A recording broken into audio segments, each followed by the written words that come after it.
L'invité de cette semaine, c'est une invitée Sud Info, mais également cette dimanche. Voici Salima Belabbas. Showbuzz, Cédric Beaufaille.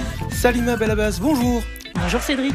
Alors bienvenue dans ce studio Sud Info. Alors les gens ne le savent peut-être pas, mais Sud Info c'est aussi le 7 dimanche, l'édition dominicale de Sud Info que vous pouvez aller chercher gratuitement dans toutes vos bonnes boulangeries le dimanche matin.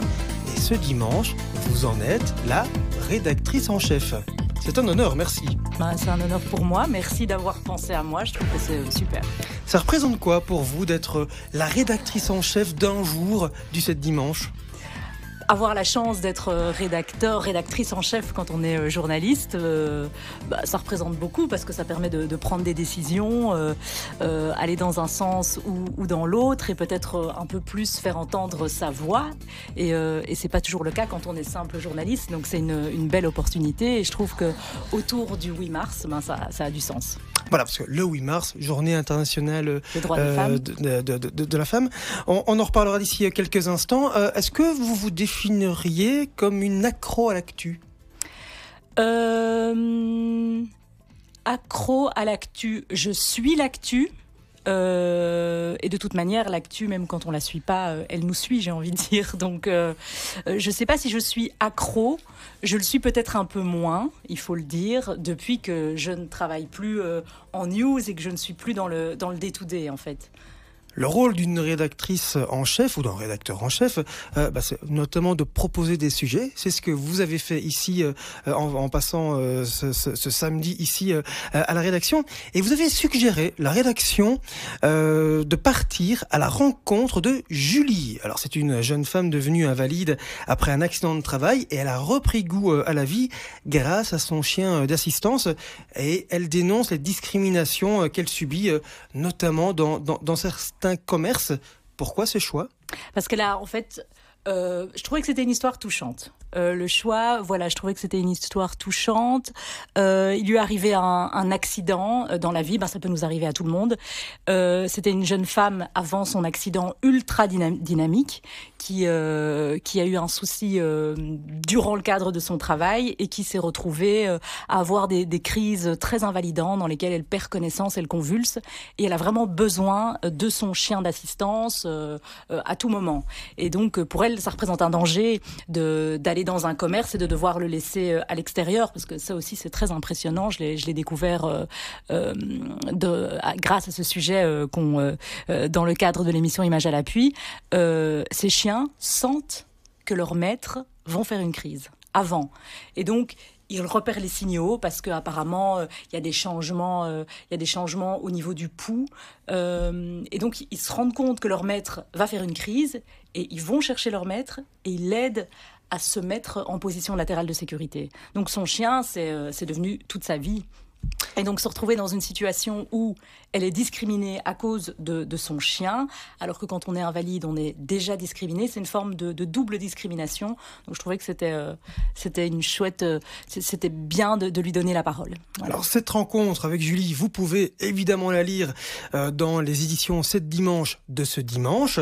Et sur notre site internet bien entendu, mais il y aura aussi un prolongement ce lundi sur RTL TVI dans Images à l'appui, l'occasion évidemment de parler d'Images à l'appui puisque vous en êtes vous en êtes le visage. La présentatrice, et plus que le visage, parce qu'on va aussi, je vais à la rencontre d'un de nos témoins, d'experts, et donc voilà, j'enquête, donc je fais partie intégrante de la rédaction d'Images à l'appui, et pour moi c'est important justement de ne pas être juste un visage, même si ça peut être chouette dans d'autres circonstances.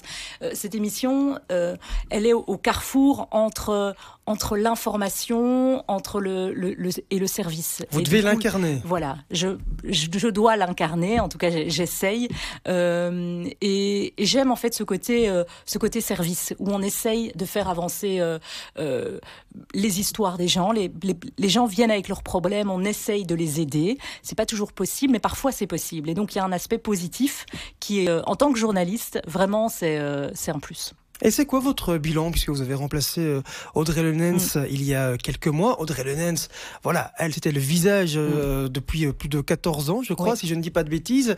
Vous, c'est quoi votre premier bilan après ces quelques premiers mois à la tête de ce magazine ?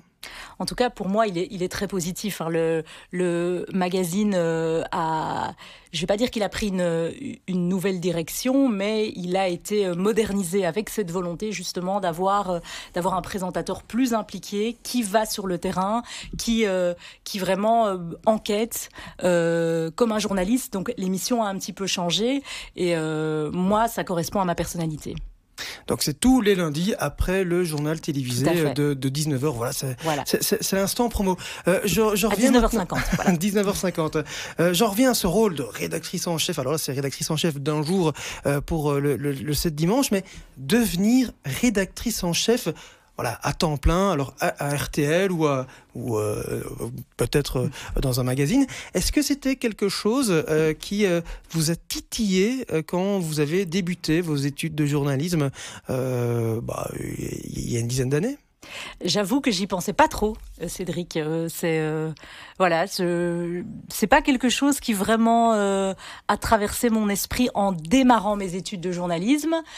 Mais j'avoue que parfois, en voyant certains rôles féminins très très forts, je pense notamment dans un tout autre registre, parce qu'on n'est pas du tout dans du journalisme sérieux, dans l'actu, mais le diable s'habille en Prada, la rédactrice en chef. Ah mais je vous vois bien au sans diable. Pitié, voilà. Oui. Mais qui s'habille en Prada, voilà. C'est quoi que vous préférez ? C'est le terrain, la présentation, un mix des deux ? Un mix des deux, je dirais. Vraiment, j'aime. C'est les deux. Je trouve que ça se marie bien. Je trouve aussi qu'on est plus convaincant quand on va sur le terrain en tant que présentateur. Voilà. Donc, je trouve que ça se marie bien. Alors, ça ne veut pas dire que tous les programmes doivent être faits dehors, en prise avec les gens. Il y a des programmes où ce n'est tout simplement pas possible. Mais c'est vrai qu'il y a un côté naturel qui nous permet de garder les pieds sur terre et de vraiment se rendre compte de quoi on parle. Vous aviez ou vous avez encore un modèle dans la profession ? Non, je réfléchis pas. Oui, c'est vrai. Voilà.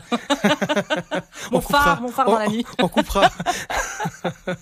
Mais encore une fois, je réfléchis pas en ces termes-là, en termes de modèle, parce que je trouve que chaque personne a ses forces et ses faiblesses. Donc, chez à peu près tous les présentateurs, il y a quelque chose que j'aime bien, et donc je trouve que chaque personne est unique, et donc j'ai pas de modèle où je me dis mais voilà, j'ai envie de faire la même chose. Je réfléchis pas comme ça. Vous êtes vraiment maintenant une personnalité de RTL, un visage qui est vraiment connu. Ça fait bizarre de dire ça. Il y a Image à l'appui, il y a eu Exclusif, il y a évidemment eu la coprésentation aussi avec Christophe de Borsu de On n'est pas tous les jours dimanche, et évidemment pendant 4 ans le journal télévisé le week-end. Vous retenez quoi de toutes ces expériences aujourd'hui ? C'était à chaque fois des très bonnes expériences où j'ai énormément appris et qui m'ont permis de grandir dans mon métier. Donc voilà, c'était à chaque fois des expériences très différentes. Qu'est-ce que j'ai appris ? Plein de choses en fait. J'ai envie de dire je suis le résultat, la somme de toutes ces expériences. Donc voilà, c'est vrai que quand on travaille dans le journal, dans le news, on apprend à gérer le stress. Ça, voilà, c'est le prompteur qui fonctionne pas. Après une semaine de JT, on se rend compte que voilà, on s'est retombé sur ses pattes. Donc forcément, on apprend pas mal de choses. Quand on présente en duo aussi, je pense à l'expérience avec Christophe de Borsu, c'est une toute autre dynamique. Parce que avoir la pleine et totale maîtrise d'un programme, c'est plus simple en fait finalement que de devoir s'adapter à quelqu'un qui a ses habitudes, qui a sa manière de communiquer, qui a sa manière de faire les choses. Donc là aussi j'ai appris pas mal de choses. Donc voilà, chaque expérience est unique et je suis reconnaissante d'avoir pu faire tout ça. La vie, c'est parfois un cycle. Représenter le journal télévisé, c'est quelque chose qui vous anime encore. Vous en rêvez encore ou voilà, moi j'ai écouté, c'était chouette, mais on passe à autre chose.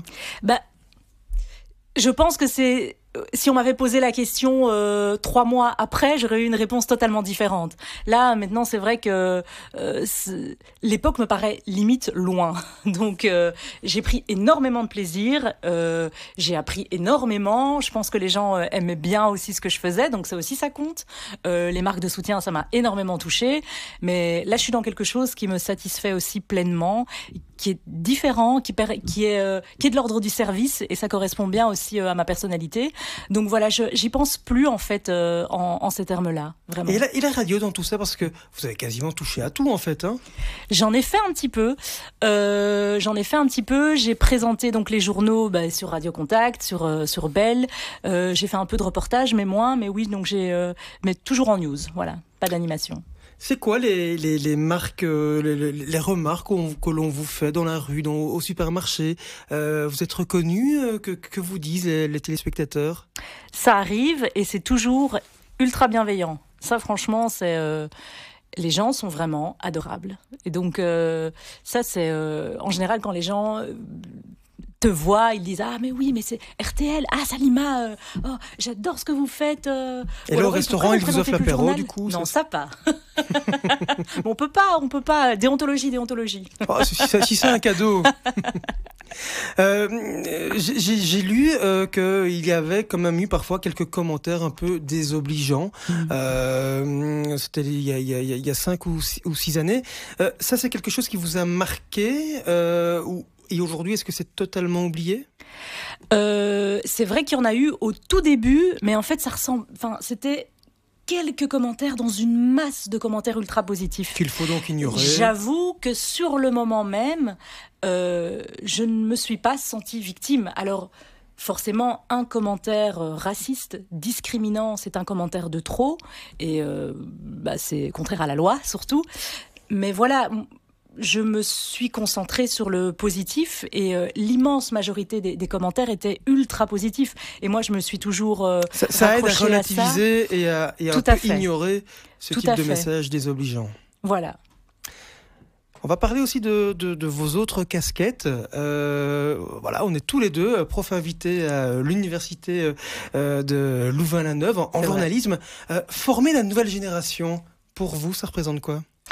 C'est ultra enrichissant. C'est vraiment ultra enrichissant et c'est plus que donner cours, c'est du partage en fait. Ça fait très cliché de dire ça, mais on apprend presque autant que ce qu'on transmet. Donc moi, je trouve que c'est une énergie vitale géniale. J'adore ce contact-là. Et j'adore parce que je me souviens aussi quand j'étais à leur place. En fait, on s'imagine pas quand on est étudiant tout ce qu'on va faire plus tard. On n'ose pas, en fait. On n'ose pas même. C'est d'ailleurs pour ça quand vous m'avez posé la question de rédactrice en chef, on n'y pense pas, en fait. Moi, en tout cas, j'y pensais pas. Je me disais pas, tiens, je vais devenir.